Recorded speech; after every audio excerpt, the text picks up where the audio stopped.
சில்க்ஸின் ஆஹா ஓஹோ ஆடி சேல் 50% வரை தள்ளுபடி. எங்கேயும் எப்போதும் சுப்ரீம் ஃபர்னிச்சர். அழகு தரும் மூலிகைகள், ஆரோக்கியம் தரும் மருத்துவர்கள். டாக்டர் ஸ்ரீவர்மாஸ்.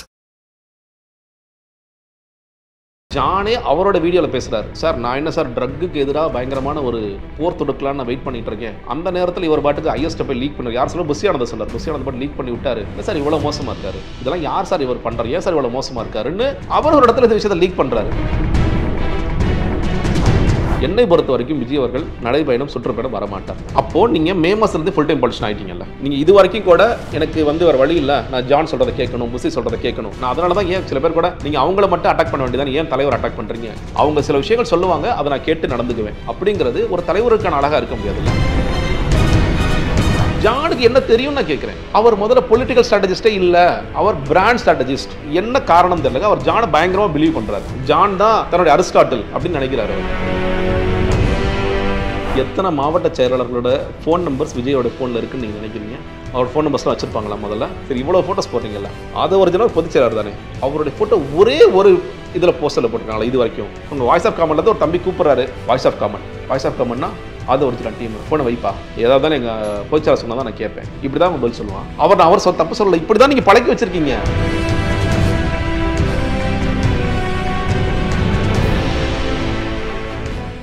ஐபிசி தமிழ் நேயர்களுக்கு வணக்கம். இன்று நம்முடன் நேர்காணலில் அரசியல் விமர்சகர் ஜெகதீஸ்வரன் இணைந்திருக்கிறார். வணக்கம் சார். வணக்கம். தமிழக வெற்றி கழகம் ஆரம்ப கட்டத்தில் அவங்களுக்கு அறிவிக்கப்பட்ட செய்தி தொடர்பாளர்கள் நீங்களும் ஒருவர்.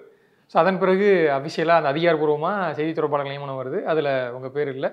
ஸோ அப்பயும் சமூக வலைதளங்களில் ஏன் இவர் பேர் விட்டு போச்சுன்னு நிறைய கேள்விகளாக இருந்துச்சு. அதுக்கப்புறம் 2 மாதங்கள் நீங்கள் வந்து பெருசாக எந்த விவாதங்களையும் கலந்துக்கல, ஒரு மாதிரி என்ன சொல்கிறது ஆஃப் மோடில் இருந்தீங்க. இப்போ சமீபத்தில் விவாதங்களில் கலந்து பார்க்க முடியுது. அது இல்லாமல் தமிழக வெற்றி கழகத்தில் நீங்கள் ஜாயின் பண்ணலேருந்து அதுக்கப்புறம் என்னென்னலாம் பின்னணியில் நடந்துச்சு அந்த விஷயங்கள்லாம் வந்து ஒவ்வொன்றா வந்து பேசிகிட்டு இருக்கீங்க. இப்போது தமிழக வெற்றி கழக தொண்டர்கள்லாம் என்ன சொல்கிறாங்கன்னா, கட்சிக்கு ஒரு துரோகியாக மாறிட்டார், நீங்கள் வந்து சேரக்கூடாத ஆட்கள் கூட சேர்ந்துக்கிட்டு நீங்கள் வந்து கட்சியை வந்து விமர்சிக்கிறீங்க அப்படின்ற தொடர்ச்சியை இப்போ எழுத ஆரம்பிச்சிருக்காங்க. சொல்லுங்கள் சார், ஏன் 2 மாதம் அமைதி, அதுக்கப்புறம் வந்து நீங்கள் ஜென்ரலாக பொலிட்டிக்கலாக பேசினா பரவாயில்ல, பட் கட்சியை பற்றி இவர் வந்து வெளியே போய் பேசுகிறாரு, கூட பயணிச்சுட்டு போய் பேசுறது வந்து நல்லது இல்லை அப்படின்னு சொல்லிட்டு இருக்காங்க. சொல்லுங்க சார், என்ன பதில் சொல்ல வரீங்க? நிச்சயமா துரோகியா போயிட்டாருன்னு சொல்றாங்க இல்லையா, அவங்க மேல எனக்கு என்னைக்குமே அன்பு மாறாது. ஏன்னா நீங்களே ஒரு இடத்துல சொன்னீங்க, உங்களுக்காக நிறைய பதிவுகள் எழுதுனாங்க, உங்களுக்கு ஏன் பொறுப்பு படலை, அண்ணனுக்கு ஏன் பொறுப்பு படலைன்னு ஆயிரக்கணக்கான பதிவுகள் எழுதுனாங்க. நான் எதுக்கும் ரியாக்ட் பண்ணலன்னா கூட எல்லா பதிவுகளையுமே பார்த்தேன். சில பேர்லாம் வந்து டிஎம்ல எந்த அளவுக்கு சொல்லுவாங்கன்னா, சார் எங்கள் அம்மா அழுகுறாங்க சார், எனக்கு ரொம்ப அந்த இடத்துல எனக்கு கண்ணீர் வரும், சம்மந்தமே இல்லை, நான் ஒருத்தன் யாரோ ஒரு போஸ்டிங் போலன்ட்டு எங்கள் அம்மா அழுகுறாங்க சார் அப்படிங்க அந்த அளவுக்கு அன்பு வைத்திருந்த அந்த தமிழக வெற்றி தோழர்கள் இன்றைக்கும் நான் அவங்க என்ன வேணாலும் திட்டணும். சில பேர்லாம் கெட்ட வார்த்தை சொல்ல திட்டாங்க, எனக்கு அதை பற்றிலாம் எந்த கவலையும் இல்லை. ஏன்னா அவங்க அன்பு வந்து உண்மையானது, அது வந்து பரிபூர்ணமான அன்பு, அது நான் என்றைக்குமே மறக்கல.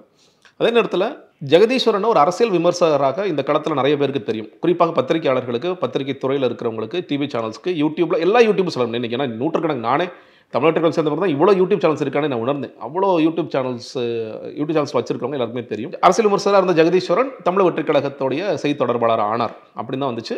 அது எனக்கு ஒரு அடுத்த நிலை எடுத்துகிட்டு போச்சா கண்டிப்பாக இருந்துச்சு. பார்க்குற மக்கள்லேயே வந்து நிறைய பேர் ஒரு அரசியல் விமர்சகராக இருக்கும்போது சில நேரம் பேச தயங்குவாங்க இந்த சென்ஸ், இவன்ட்ட பேசி என்ன ஆக போகுது, இவன்ட்ட ஒரு கேட்குறதுக்கெலாம் ஒன்றும் இல்லை. ஆனால் வந்து தமிழக வெற்றி கழகம் சேர்ந்த பின்னாடி என்னை பார்த்தவர்கள், சார் அரசியல் விமர்சகர்கள் நிறைய விவாதங்களை பார்த்துருக்கேன், இன்றைக்கி இந்த ஒரு முடிவு எடுத்திருக்கீங்க, நல்ல முடிவு, நாங்கள் பாராட்டுறோம் அப்படின்னு பேசிட்டு விஜய் சார் என்ன சொல்கிறாரு, டக்குனு அவங்க கேட்பாங்களே விஜய் சார் என்ன சொல்கிறாரு, அங்கே எப்படி போயிட்டுருக்கு, ஜெயிக்கிறதுக்கான வாய்ப்பு எல்லாம் இருக்கா அப்படின்னு நம்மள்ட்ட சகஜமாக பேசாரமா. அதனால் ஒரு நிலையை கொடுத்துச்சா அப்படின்னா நிச்சயமாக கொடுத்தது. நீங்கள் சொன்ன மாதிரி நான் வந்து ஜனவரி எண்டில் தான் என்னுடன் இருந்த மற்ற செய்தி தொடர்பாளர்களுக்கு பொறுப்புகள் அறிவிக்கப்படுது. அன்றைக்கி தான் ஆதவ ஒரிஜினல்லாம் ஜாயின் பண்ணார். நான் முதல் நாள்லதே சில விவாதங்கள் நீங்கள் பார்த்துருப்ப, மக்கள் சில போர் அடிக்கும் இடம் இதே பேசிகிட்டு இருக்கான்ட்டு மாநாட்டில் வந்து நான் பேசிய சில விஷயங்கள் அவங்களுக்கு ஒரு அசௌகரியத்தை கொடுத்ததுனால என்னை கூப்பிட்டு கேட்டாங்க. அதெல்லாம் பிரச்சனை சால்வ் ஆன பிறகு தான் அதை நீங்கள் சொல்லியிருக்கேன், சால்வ் ஆயிடுச்சு.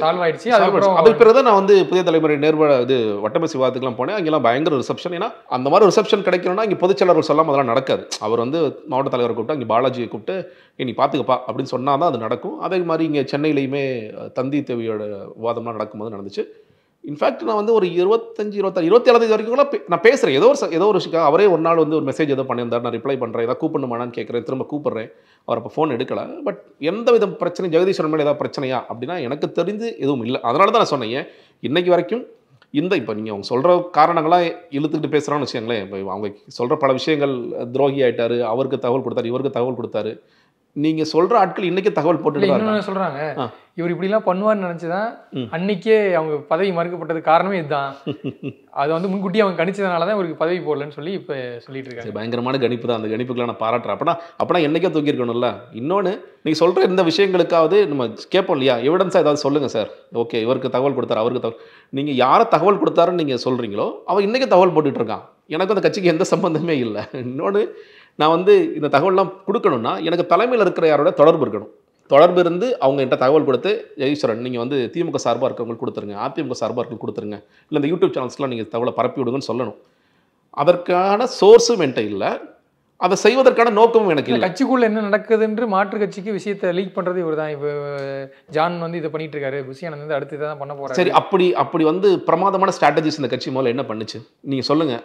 ஜெகதீஸ்வரன் லீக் பண்ண ஒரு ஸ்ட்ராட்டஜியை எடுத்துட்டு ஜானே அவரோட வீடியோவில் பேசுகிறாரு, சார் நான் என்ன சார் ட்ரக்குக்கு எதிராக பயங்கரமான ஒரு போர் தொடுக்கலான்னு நான் வெயிட் பண்ணிட்டு இருக்கேன். அந்த நேரத்தில் இவர் பாட்டுக்கு ஐஎஸ்ட்டை போய் லீக் பண்ணார். யார் சொல்ல, புஷியானந்த் சொன்னார். புஷியானந்த் பாட்டு லீக் பண்ணி விட்டார். அவன் வந்து நம்ம கட்சியில் இருக்கிற ஒருத்தர், அந்த புகாரில் சிக்கன ஒருத்தர் எடுத்து போடுறான். சார் என்ன சார் இவ்வளோ மோசமாக இருக்காரு, இதெல்லாம் யார் சார் இவர் பண்ணுறாரு, ஏன் சார் இவ்வளோ மோசமாக இருக்காருன்னு அவர் ஒரு இடத்துல இந்த விஷயத்தை லீக் பண்ணுறாரு. அந்த மாதிரி சாலிடாக ஜெகதீஸ்வரன் கட்சியில் ஏற்பட்ட ஒரு ஸ்ட்ராட்டஜியை, இன்னொன்று பொலிட்டிக்கல் ஸ்ட்ராட்டஜிஸ் ஜான் ஆரோக்கியசாமி தான். ஜான் ஆரோக்கியசாமி சொல்லாமல் எனக்கு எந்த ஸ்ட்ராட்டஜியுமே தெரியாது இல்லையா.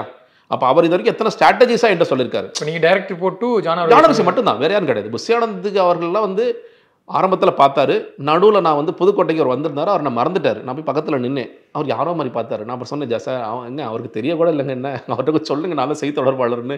ரொம்ப ஆரம்பத்தில் நான் சொல்கிறது மார்ச் ஏப்ரல் மாதத்தில். அதற்கு பிறகு அவர் பார்த்தாருன்னு அவரோட இப்போ நாளைக்கு பிறந்தநாள் நினைக்கிறேன் அவருக்கு.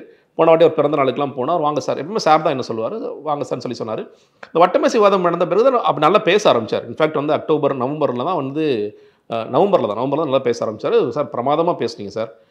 அதே நேரத்தில் எனக்கு ஜானு நைட்டு சொல்கிறார், பிரதர் தளபதி உங்கள் வீடியோ பார்த்துட்டார் பிரதர், ரொம்ப நல்லா பாருங்கள், எஸ் டன் எக்ஸ்ட்ரீம்லி குட் ஜாப்னு சொல்லியிருக்கார் பிரதர். நான் சொன்னேன், அப்போ கூட ரொம்ப நன்றிங்க, ஏற்கனவே நடந்த செயற்குழு கூட்டத்தில் என்ன ஒதுக்கிட்டீங்க, அட்லீஸ்ட் இனிமேலாவது அவரை நீங்கள் பார்க்கணும்னு வாய்ப்பு இருந்தால் சொல்லுங்கள், நான் கண்டிப்பாக பார்க்க வைக்க. அப்போயும் அவர் தான் சொல்லிட்டு, நான் பார்க்க வைக்கிறேன் பிரதர், உங்களை இனிமேல் நான் பார்க்க வைக்கணும், நீங்கள் இருக்கீங்க, ஐயநாதன் சார் இருக்கார், பல பேர் இருக்காங்க அப்படிலாம் இப்போ லிஸ்ட்டெல்லாம் சொல்கிறார். பட் அன்ஃபார்ச்சுனேட்லி அதெல்லாம் அவர் நடக்கலாம். நீங்கள் கேட்கல. சரி, இந்த ரகசியங்கள்லாம் நான் பகிர்ந்தேன், இந்த மாதிரி பயங்கரமான ஸ்ட்ராட்டஜியை பகிர்ந்து அந்த ஸ்ட்ராட்டஜி வெளியானுச்சு அப்படின்னா எந்த ஸ்ட்ராட்டஜி வெளியாகணும் ஒன்று. ஸோ இன்னொன்று, எனக்கான நோக்கம் என்னவாக இருக்கணும், ஓகே இதை நான் கொடுத்துட்டேன், எனக்கு கொடுத்ததுனால இப்போ நான் உங்களுக்கு நான் இந்த தகவலை கொடுத்துட்டேன், நீங்கள் எனக்கு இவ்வளோ ஷேர் காசு கொடுத்துட்டீங்க அப்படின்னு ஏதாவது சம்பாரிச்சிருக்கேன்னா அப்படியும் இல்லை. இந்த கட்சி வந்து இந்த பொருளாதாரத்தில் காலி பண்ணுற இடத்துல தான் இருந்துச்சு. அதனால் இந்த தகவலை நான் வெளியிடணுங்கிற அவசியமும் எனக்கு இல்லை, அந்த தகவலை சொல்லக்கூடிய இடத்துல தொடர்புல நான் இல்லை. ஸோ இப்போ வந்து ஏன் ஜெகதீஸ்வரன் அதை நான் வரேன். நீங்கள் சொன்ன மாதிரி அந்த ஜனவரி எண்டில் நடந்துச்சு, எவ்வளோ பேர் பதிவுகள் எழுதுனாங்க. மார்ச் மிட்டில் எனக்கு ஒரு தகவல் வந்துச்சு. அவர் வேறொருத்தர் ஒரு பத்திரிகையாளர் சொல்கிறார், உங்களுடைய விஷயம் வந்து விஜய்க்கு தெரிஞ்சிருச்சுங்க, நீங்கள் வந்து வெயிட் பண்ணுறது நல்ல விஷயம் தான், வெயிட் பண்ணுங்கள், அரசியல் என்றைக்குமே அவசரப்பட்டு முடிவுகள் எடுக்கக்கூடாது. நாங்கள் அதை உணர்றேங்க. அதனால தான் எவ்வளோ விவாதங்கள் வருது, வர்ற தொலைக்காட்சி சேனல்கள் நீங்கள் அரசியல் விமர்சனம் தான், நீங்கள் பழையபடி வந்துருங்க சார், நம்ம பேசிடலாம், நீங்கள் என்ன பேசணுமோ அதையும் பேசிடுங்க, இதே நான் இப்போ என்ன கண்டென்ட் பேசணும் அது இல்லைங்க அது வேண்டாம், நான் தவிர்த்துட்டே வரேன். மார்ச் முடியுது, மார்ச் மிட்டில் வந்தனால மார்ச் எண்டு வரைக்கும் நான் வெயிட் பண்ணுறேன். இனிமேலும் வெயிட் பண்ணுறதுல ஒரு அர்த்தமும் இல்லை. ஏன்னா வேறு பொறுப்புகளும் அறிவிக்கப்படுது, அந்த பொறுப்புகளில் என் பேர் வரும் மாதிரி எனக்கு நம்பிக்கை இல்லை. கட்சியில் வந்து யாரையும் தொடர்பு கொள்ள முடியல. நான் அப்பயும் வந்து ஜான் ஆரோக்கியசாமி கால் பண்ணுறேன், புஷியானந்த் கால் பண்ணுறேன். ஒரு ஸ்டேஜில் வந்து என்ன சொல்கிறாங்கன்னா, நான் யூடியூப் சேனல்ஸில் கூப்பிட்றாங்க, நான் செய்தி தொடர்பாளர் இல்லையான்னு கேட்குறேன். நீ வந்து தாவேக்கு ஆதரவாளர் இல்லை, டிவிக்கு ஆதரவாளரும் இல்லை, நீ எது சொல்லி நீ பேசக்கூடாது. இது யார் சார் சொன்னது? இது வந்து இன்னொரு செய்தி தொடர்பாளருக்கு ஒருத்தர் தகவல் மட்டும் சொல்லி விட்றாங்க. ஜானுக்கு நான் மெசேஜ் பண்ணுறதுக்கு ரிப்ளை வந்து அந்த தம்பி மூலியமாக வருது. அவர் எனக்கு சொல்கிறார், சரிங்க ரொம்ப நன்றி. நான் அப்போ அந்த பாயிண்ட்டை கேட்குறேன், என்ன காரணம் உங்களுக்கு தெரியுமான்னு கேட்குறேன். அண்ணா இல்லைண்ணே, எனக்கு எந்த காரணமும் தெரியாதுண்ணே என்று சொன்னது சொல்லிட்டாங்கண்ணே, நீங்கள் பார்த்துக்கோங்கண்ணே, அதோட முடிச்சிட்டாரு. சரிப்பா ரொம்ப நன்றி. அதுக்கு பிறகு தான் அந்த 2 மாதம் வெயிட் பண்ணிட்டு முடிஞ்சிச்சு. அப்புறம் ஏப்ரல்லேருந்து நான் பழையபடி அரசியல் விமர்சனம் ஆகிடலாம். ஏன்னா நமக்கு இங்கே இன்னொரு பொருளாதாரமும் பிரச்சனை ஆகிட்டு இருக்குது, நம்ம பேசாமல் இதை வெறிச்சு பார்த்து உட்காந்துட்டு இருக்கோம். 2 மாதம் நம்ம ஆக்டிவாக, நான் வந்து என்னுடைய 2010 ஆரம்பித்த இந்த தொலைக்காட்சி வாழ்க்கைங்கிறத நான் இந்த 2 மாதம் கேப் நான் என்றைக்குமே விட்டதே கிடையாது. சில நேரம் சேனல்ஸ் கூப்பிடாமல் இருந்தால் கூட மிஞ்சி போனால் ஒரு 6 நாள் 7 நாள் நான் போகாமல் இருந்திருப்பேன். மெயின் ஸ்ட்ரீம் சேனல்ஸை பொறுத்த வரைக்கும் ரொம்ப கேப் ஆகிடுச்சு. நம்ம போயிடலாம் பழையபடி அரசியல் விமர்சனம் பேசலாம். அப்பையும் போகிறேன். டிவிக்கவை ஒரு ப்ரோ டிவிக்கு ஸ்டாண்ட் எடுத்து விமர்சன புள்ளிகளை விட்டு விமர்சனம் பண்ணுறேன். இந்த விஷயங்கள் இதெல்லாம் சரியாக செய்யணும், இந்த விஷயங்கள் சரியாக செஞ்சுருக்காங்க. அப்பையும் நான் சொல்கிறேன், விஜய் வருவார், களத்துக்கு வருவார்னா சொல்லி சொல்கிறாங்க, வருவார் அப்படின்னு சொல்லி சொல்கிறாங்க. தொடர்ச்சி நீங்கள் வந்து ஆதரவாளரும் இல்லை, எதுவும் இல்லை, அரசியல் விமர்சனம் வேறு டாபிக்ஸ் கலந்துக்கிறேன். பாமக குறித்த டாபிக்ஸ் வந்து பேசுகிறேன், அதிமுக டாபிக்ஸ் பேசுகிறேன், இந்த எல்லா டாபிக்ஸ்லையும் கூப்பிட்றாங்க. சில நேரங்களில் டிவி கேட்க நீங்கள் வாங்க சார், மற்ற செய்தி தொடர்பாளர் நீங்கள் வாங்க பரவாயில்ல அப்படின்னு சொல்கிறாங்க. சரிங்க, ஓகே, எனக்கு ஒன்றும் பிரச்சனை இல்லை அப்படின்னு ஒரு ப்ரோ டிவிக்கு ஸ்டாண்ட் மாதிரி தான் அதை நோக்கி தான் போகிறேன். ஆனால் விமர்சனம் வைக்கிறேன். அது சில பேர் வந்து ஏன் அந்த விமர்சனத்தை நீங்கள் வைக்கிறீங்க, நாங்கள் இப்போ நான் அரசியல் விமர்சகர், நான் அவங்க கட்சிக்காரன் கிடையாது. சில நேரங்களில் அவங்க சொன்னது, ஆனால் அவர் நம்ம கடுமையாக விமர்சி பேரை சொல்கிறேன், ரவீந்திர துரைசாமி நம்ம நீங்கள் வந்திருக்காருனே அவர் செஞ்சு விட்டுருங்கண்ணே அப்படி சொல்லுவாங்க. இப்போ நான் அதுக்கு ஆள் கிடையாது, நான் உன் கட்சிக்காரன் கிடையாது. கட்சிக்காரனாக இருந்து அவர் சொல்கிற விஷயங்கள்லாம் டிஃபெண்ட் பண்ணுறியோ அஃபெண்ட் பண்ணி பேசுகிறதுங்கிறது வேறு. நான் அரசியல் விமர்சனம் என்ன பாயிண்ட்ஸை முன் வைக்கிறேனோ அதை முன் வைக்க முடியுமே தவிர நான் அப்பெல்லாம் அதுக்கு அது உங்கள் செய்தி தொடர்பாளர் யார் வராங்களோ அவங்கள்ட்ட நீங்கள் பேசுங்க. அந்த ஒரு பள்ளிக்கு நான் நகர்ந்து பயணிச்சிட்டே இருக்கேன். இந்த செயற்குழு கூட்டம்லாம் நடக்கிறதுக்கு முன்னாடி வர ஒரு செய்தி என்னன்னா, விஜய் அவர்கள் அடுத்ததாக ஆகஸ்ட் 14 சுற்றுப்பயணம் போகிறார். எனக்கு இந்த செய்திகளை நீங்கள் அடிக்கடி பார்த்துருப்பீங்க தொலைக்காட்சி சேனல்களோட பேர் மட்டும் ஏப்ரல் ஜனவரியிலிருந்து ஜனவரி, பிப்ரவரி, மார்ச், ஏப்ரல், மே, ஜூன், ஜூலை இப்படி தொடர்ச்சியாக போயிட்டே இருக்குது. அது ஒரிஜினல் அவர்களே கொடுக்கின்ற ஒரு மெயின் ஸ்ட்ரீம் சேனல் கொடுக்குற பேட்டியில் ஜூன்லேருந்து எங்களுடைய களத்தை பாருங்கள், ஜூன் டு டிசம்பர் தான் எங்களுக்கான நேரம், அது எப்படி அட்டகாசமாக பண்ணுறோன்னு பாருங்கள், நாங்கள் பண்ணுற போராட்டம்லாம் வேறு மாதிரியாக இருக்கும், யாருமே இதற்கு செய்யாத போராட்டங்களாக இருக்கும்லாம் சொல்லி சொல்கிறார்.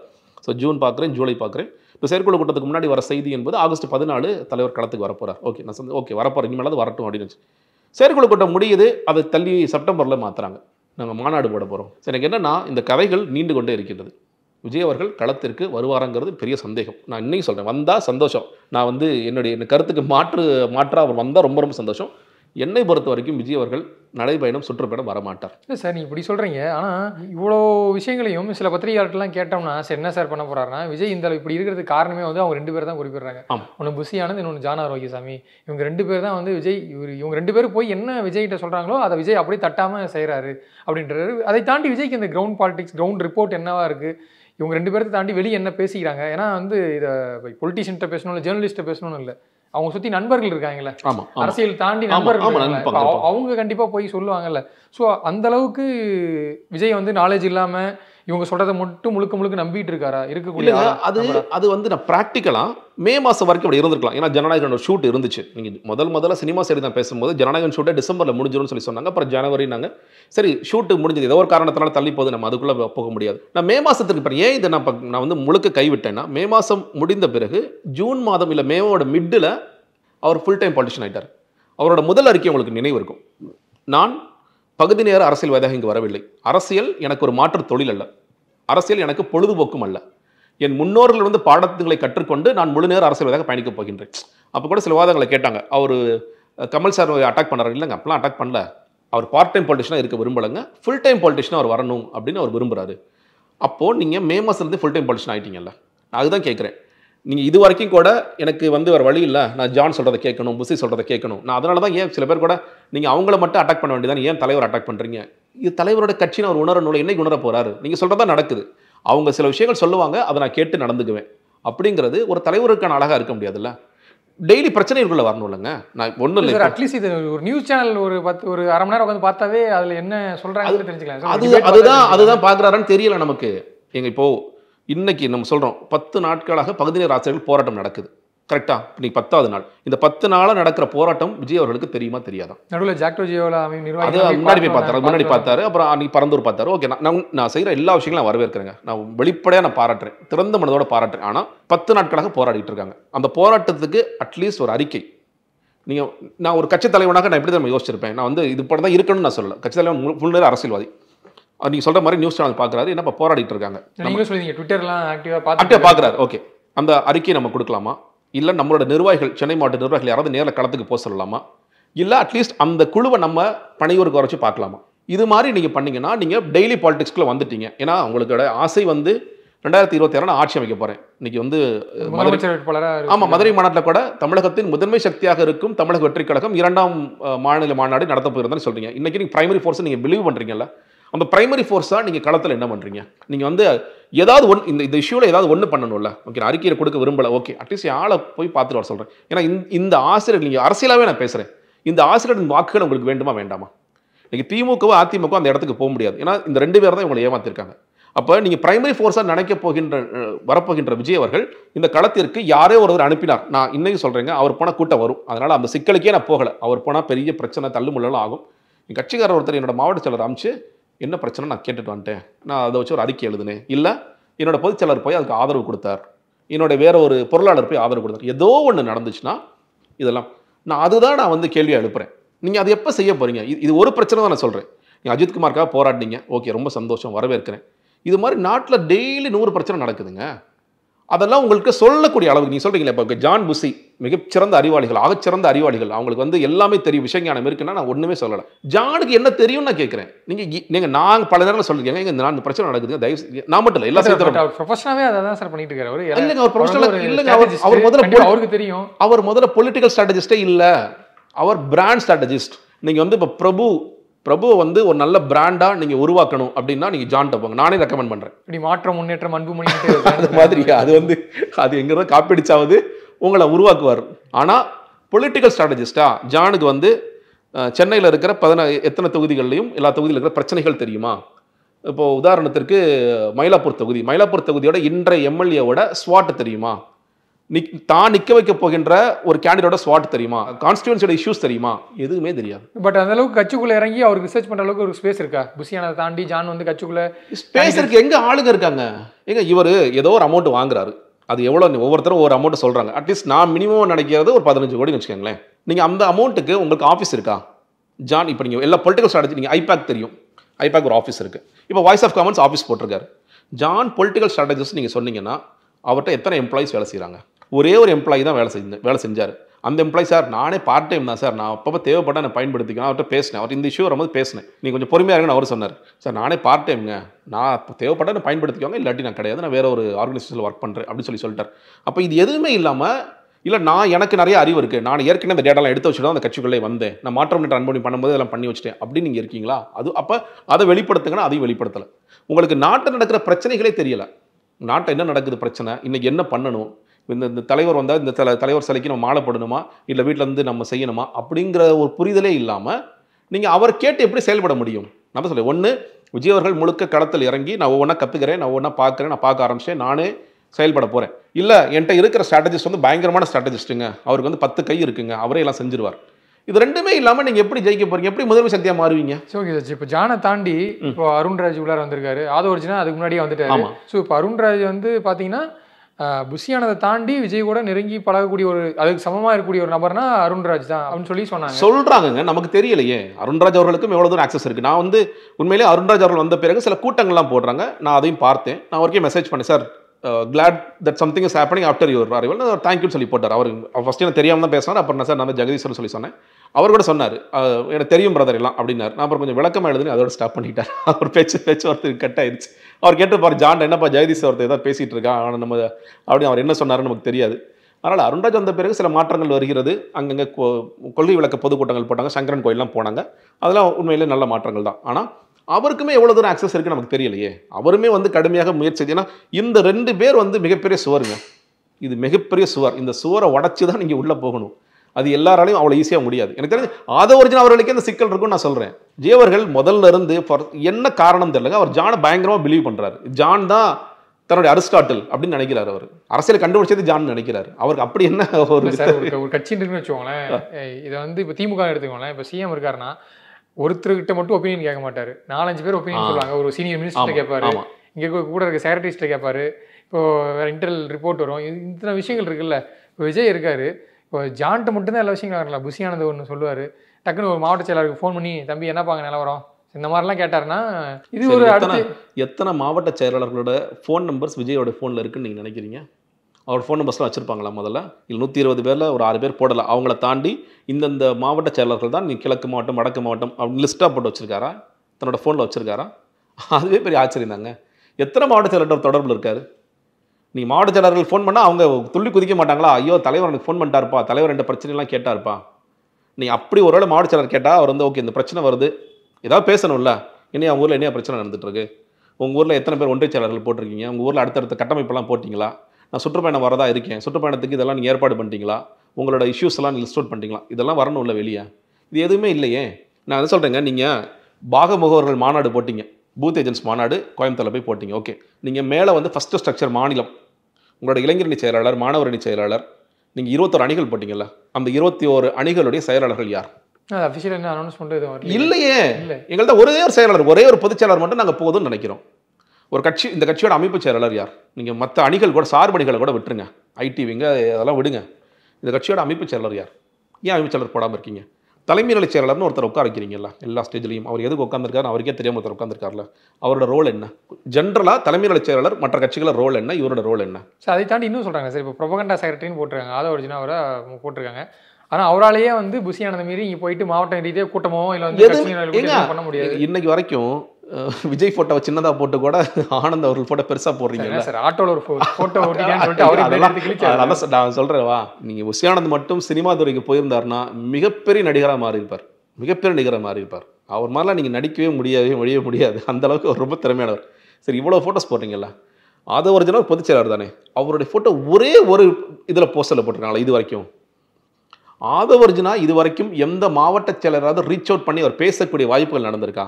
இல்லை நான் ஒரு ஊருக்கு போகிறேன், வக்பு வாரிய மசோதாக்கெல்லாம் போராடினாங்கல்ல, ஆதவ அர்ஜுனா போராட்டத்துக்கு வந்தாரா? எல்லா ஊர்களையும் இவர் தானே சொன்னார், நாங்கள் போய் அமித்ஷா சிங்வி பிடிச்சிட்டோம், சிங்வியை பிடிச்சி அவர் அதுக்காக ப்ரெஸ் மீட்டெல்லாம் நடத்தினாங்க, ஞாபகம் இருக்கா? அப்போ அவர் நிச்சயமாக ஒரு விஷயம் பண்ணணும்னு பண்ணுறாருல. அன்றைக்கி சாயந்தரமே பல இடங்களில் போராட்டம் நடந்துச்சுல்ல.